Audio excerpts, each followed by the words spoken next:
Quincy Mayor Thomas Koch joining us for our weekly City Hall update, including information about the Heritage Tree Program for Quincy 400 this year. Mayor, how will that be working?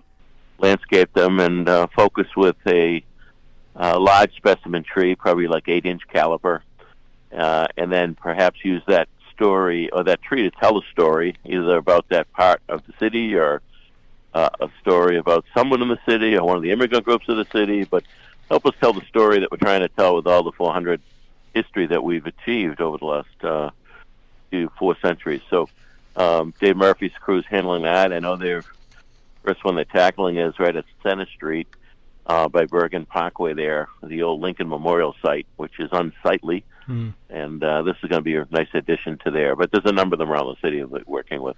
We've already tagged the trees at the nurseries, so you have to do them a certain time of year so they can be pre-dug before planted. I see. Is there a way for the public to kind of follow that process, to see the trees and read the stories? Oh, sure. Once, we'll be very active once we actually do the first one, and each of them we'll be very public about it and help tell the story, and they'll be able to follow it online if they can't be there personally. Oh, very good. Excellent. Look forward to that. Speaking of Quincy 400, big announcement yesterday that we now know the second concert that August weekend will be John Fogerty. Yes, he's certainly a name I'm familiar with. Likewise, it's our era, Mayor. So I'm not so sure my kids will know who the heck he is, but well, that's their loss. That's right. He has some big hits. Oh yeah, and looking forward to that. As we talked about, once you create the setting, set up the stage, lighting, sound, and everything, it made sense to do 2 rather than just one concert that weekend to take advantage of that. And so excited about that. We got to start praying for good weather now for Flag Day for those events. Yes, indeed. Let's hope for sure. Pre-sale tickets begin at 10 o'clock this morning. So I'm assuming that's same as the Darius Rucker tickets, a reduced rate to begin with? I believe so. I think that there's a number of people that signed up on the Quincy 400 website and have emails and all of that. And I think it's opened up to them first, and then the rest go Friday, as I understand. Right, and it'll go quickly because the Darius Rucker tickets sold out that first week, so I'm sure it'd be interesting to see, compared to Rucker, how popular John Fogerty is. We'll find out. Oh, I think he's still got a lot of popularity, and the neat thing is he's performing with his 2 sons who have their own band. That is cool. Yeah. Absolutely. So that'll be a great weekend of music at the stadium. Any changes needed to the stadium before then? No, I mean, the stadium is pretty well set up for the, obviously the Free Jack season. Some new stadium was put in this year by the Free Jacks of the city on the other side. Well, long term, we're looking at more improvements to the stadium with more seating. But no, it's in pretty good shape. And of course, for a concert, you can put people on the field itself, so you maximize the capacity of the place. Yep. No mosh pits, though. Correct. No cigarettes, no gums. None of that stuff.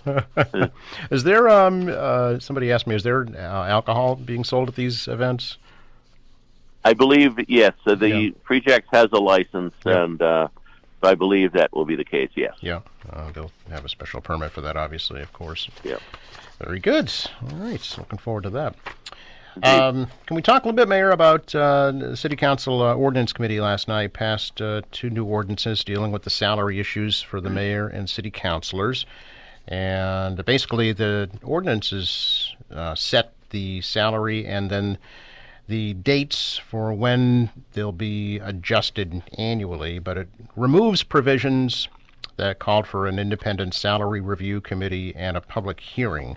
So it basically just ties the adjustments to the consumer price index for our area, and that's it. So is that something you think you would support? Yeah, I mean, I don't know what kind of changes were made last night. I did see the language going into the meeting. I haven't talked to my chief of staff this morning, but I think that going forward, first of all, I want to reiterate to people that, we haven't taken the salary increase. So that sits on the table, for at least for the mayor till the next term. City council's next term is coming up. So they would be able to take it in January. And then I think Councilor Kane was looking to try to put an end to the controversy about dealing with a major increase every decade or two, Yep. and try to build in something that is there and accepted. And I think the CPI is probably a good way to do that. I haven't reviewed the final document. I don't know what kind of changes were made last night, but on the face of it, it seems to me that it makes some sense. Okay. Yeah. Actually, Councilor Ash proposed some changes to kind of simplify the process and strictly tie it to the Consumer Price Index for the Boston, Cambridge, Newton, Mass, New Hampshire area. Okay. So, Consumer Price Index is basically what? The price the consumers pay for items, right? Yeah, it's a formula, I guess, that is used based on what's happening with inflation at the time and so Right. forth. So it's, I guess it's as fair as anything you could probably get, I'm Right. guessing. There's some folks will never be happy as long as there's an increase. But generally speaking, I think it takes the politics out of it going forward. So we're talking about money. It's getting to be budget season. Can you give us any preview of the next fiscal year's budget? Well, we're working hard at it, Joe. I mean, we're speaking of inflation. We get some major items in the budget that are tricky each and every year, and that finding out what the increase will be. For example, rubbish disposal, pickup and disposal. That's always a moving target. Health insurance for employees and the retirees, always a moving target. And then, of course, energy and a lot of the lines, the way gas and everything has been this year. That's a moving target. I mean, the rest of it is pretty straightforward in that, depending as I mentioned before, all the union salaries increases. Negotiations are starting to happen now because all of the contracts end June 30th on the city side. Some on the school side June 30th, and others on the school side end of August. For example, the teachers QEA. So, we're at the table now with a number of them, not all of them yet, but we'll be there. And then, of course, that part of the budget being dealt with on personnel will be determined by how we negotiate. We may have to take an estimate and put some money in reserve because I don't believe we'll have a whole lot of them settled before we present the new budget. I see. Which will be when is it still the first Monday in May? That's what we're shooting for, yes. Yeah. So it's getting there for sure. It has to be presented under the law 45 days before the end of the fiscal year. Okay. So 45 days backwards, so the middle of May. So we usually try to shoot for the first Monday of May. Yeah. Are you concerned about how the federal tariffs might impact what the city pays for items and services? Well, we're watching everything. I mean, for example, we ordered fire engines and ladder trucks that I certainly hope the federal government looks into that world. But it's taken 3 and 4 years now to get equipment, and that's been going on since COVID. So I don't know how much worse it can get, quite frankly, as far as delivery of services. Certainly watching all of this stuff. I can't worry too much about things I can't control. But we're monitoring everything, including every bit of federal funding we get, whether it's discretionary grants or formula grants or direct appropriation from Congress. All of those things we're watching very closely, because it will have a major impact on our budget should those items, for example, Title I in the schools is a big item in our Quincy Public Schools, and if that was affected or cut in some way, that would be a big hit. So we're watching everything, doing the best we can under the circumstances. It is springtime, despite the weather. I know you put up an update recently, Mayor, on the different road work projects that are going on. It seems like everywhere you turn these days. Yes, indeed. As you know, it's always good to remind people because people forget quickly. But Southern Artery from Field Street to Furnace Brook to Newport, and then Newport all the way to State Street, North Quincy. We had major National Grid work done, including the installation of a new 113,000-volt line that helps to electrify the city. And part 2 of that was to remove the old line. That's all completed. National Grid now has a contractor in place. They have to rebuild these roads according to our specifications, at least Newport and Southern Artery. Furnace Brook is a DCI roadway.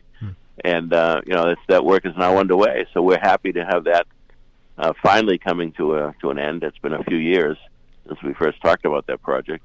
Of course, we have a number of road projects ongoing with our annual city contracts. We put out 3 different contracts in the course of a season. I know that we're underway on Independence Ave in South Quincy, for example. Independence Ave was a mess between Sweeney Funeral Home and the Braintree line. That's being handled. Hancock Street, the next phase, DeRoma's handling between Adams Street down to the stadium. So the sidewalks were done on one side already. They're working on the sidewalks on the other side, the odd side. And then, of course, that will be repaved. And that'll be ready for our big 400th parade. Mm-hmm. And then, of course, there's a number of side streets that are scheduled along with water main projects that will continue to be ongoing throughout the year. Yep. And I know you mentioned folks should not assume that the city knows where a pothole is or where a streetlight outage is, so don't be afraid to report it. Exactly. We have people that monitor those lines, and they're pretty responsive on getting on those things. I mean, what happens usually this time of year with streetlights, Joe, is as the leaves start to come out, the street feels darker. Mm-hmm. So it's important that the streetlights that could be out are replaced, and our Department of Traffic, Parking, and Lighting would be on top of that. They do a nice job. So, yes, so we have a lot of streetlights throughout the city. We don't monitor them directly, so it's important for people to call it in. Yep, absolutely. Finally tonight, Mayor, General Joseph Dunford being honored by the Quincy Lions Club. Yes, which is always a treat. We appreciate what our service clubs do in our city, particularly the Lions Club tonight, for all their charitable work that happens here, and we thank them for all of that. And they picked quite an honoree. I don't know how you top that next year, having the chairman of the Joint Chiefs of Staff, and it'll be great to see General Dunford. Of course, as you know, we're in touch with him on a regular basis as we're working on the Adams Presidential Center plans and programs. So look forward to seeing him tonight, and we appreciate what the Lions Club does each and every day. Yeah, it's at the Terrell Room, 6 to 9 this evening. Mayor, stay warm. Indeed. Good to talk to you. Thanks for your time. Have a good day. You too. Bye-bye.